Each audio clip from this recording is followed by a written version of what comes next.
Hi everybody, welcome back, and let's log on with Harold's book. I don't know why, but when reading Revenge, I truly battled. I would read 5 to 10 pages and then have to put it down and walk away, and at times almost force myself to get back to it. I still have not finished it. I enjoyed Courtiers immensely and flew through the book until I got to the Harry and Meghan part. Again, from there it was a slog, page by tedious page. I then read a book on Prince Philip, couldn't put it down. I laughed, got sad, and read through the book in about 2.5 days. Then I read another little book on his anecdotes and gaffes and loved it. And then Harold's Spare came. I read the first 2/3 of the book, no problem. But as soon as Mog was introduced, so was brain fog.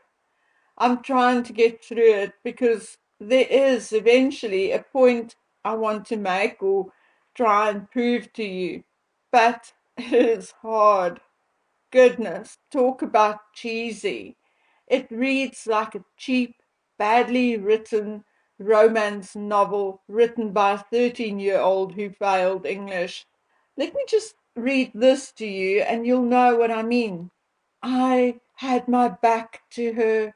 I froze mid-sentence, hesitant to go on, hesitant to turn around. You don't know what has?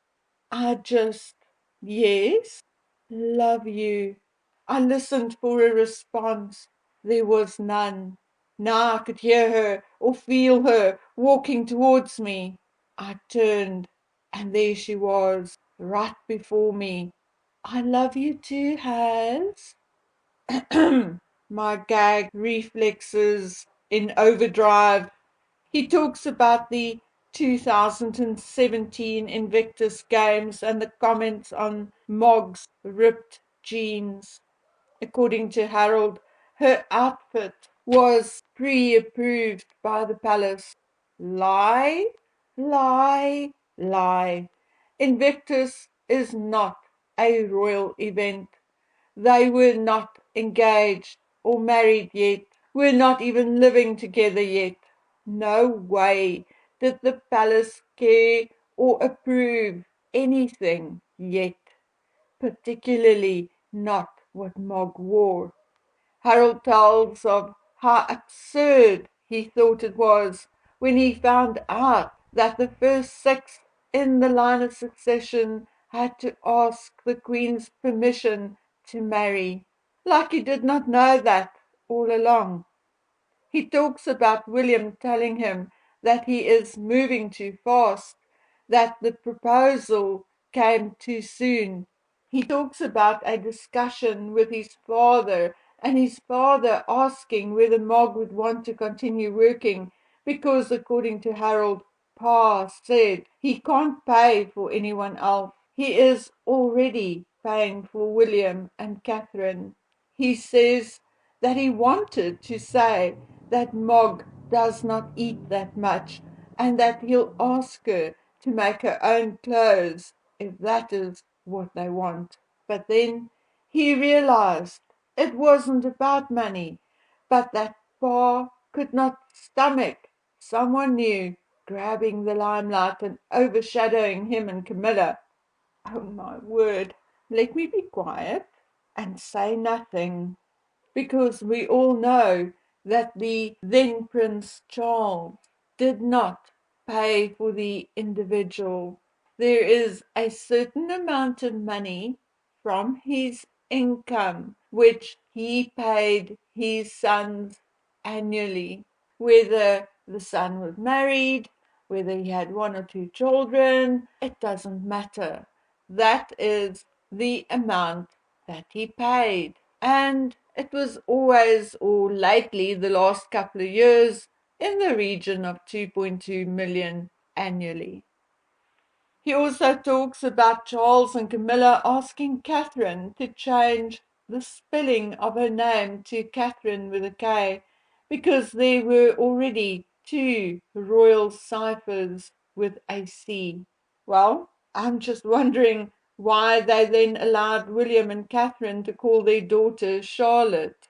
But let's leave that right there. He then talks about asking Granny's permission to marry Mog. Ugh, guys, 2 pages of Harold acting like a 5-year-old. So let's move on. He talks about having the ring made and William being kind and not hesitating to agree to him taking diamonds from one of Diana's bracelets. He also used one sourced from Botswana. Then he tells about the proposal and forgive me for skipping on it. I had enough of Mills and Baboon meeting Sesame Street. He talks a little about Thomas Markle and calls him a complicated man. According to Harold, Mog told him her father would never be able to withstand the psychological pressures of being stalked by the press. Gaslighting, and in my opinion, she was already paving the way for her father not to be at the wedding. According to Harold, the press said Thomas Markle nailed plywood over his windows to keep the press from shooting through the windows. But that it wasn't quite true, Harold said, because Thomas did that even when he was living in Los Angeles. Well, guys, I'm going to ask about that and whether it is true because I doubt it. Because I actually found an article in which Thomas said he locked the door, pulled the windows down, and closed the shades.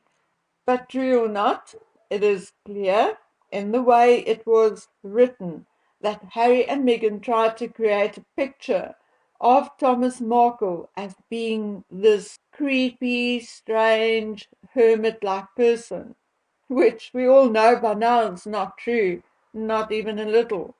He talks about trying to secure a date and a venue for the wedding.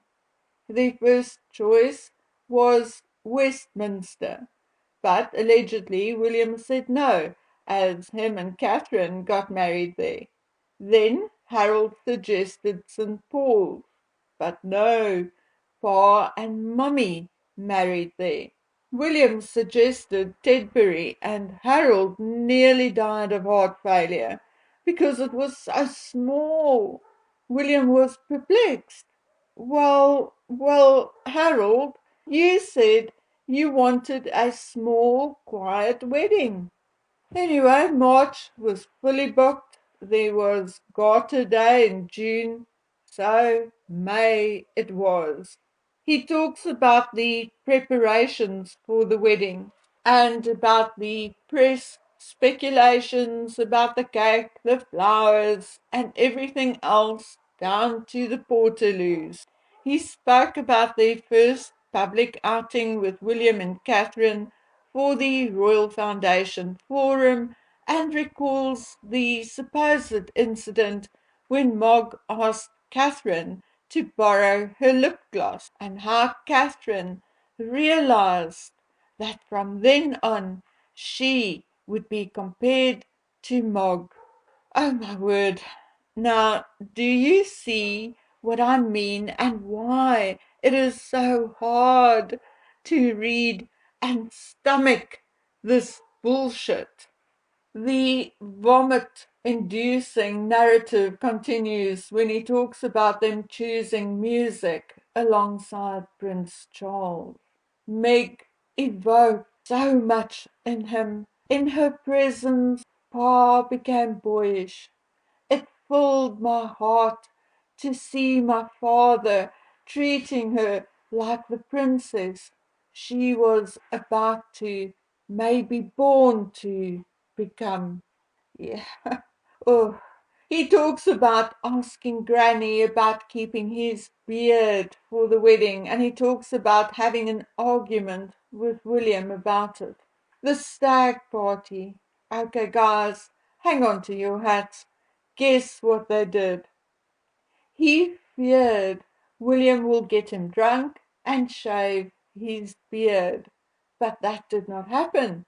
Instead, their host in the Hampshire countryside filled his indoor tennis court with boy toys like giant boxing gloves, bows and arrows, a mechanical bull, and they painted their faces.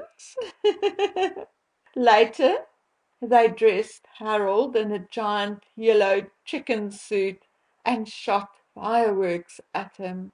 Okay, I guess Harold got that birthday party he missed out on in 1997.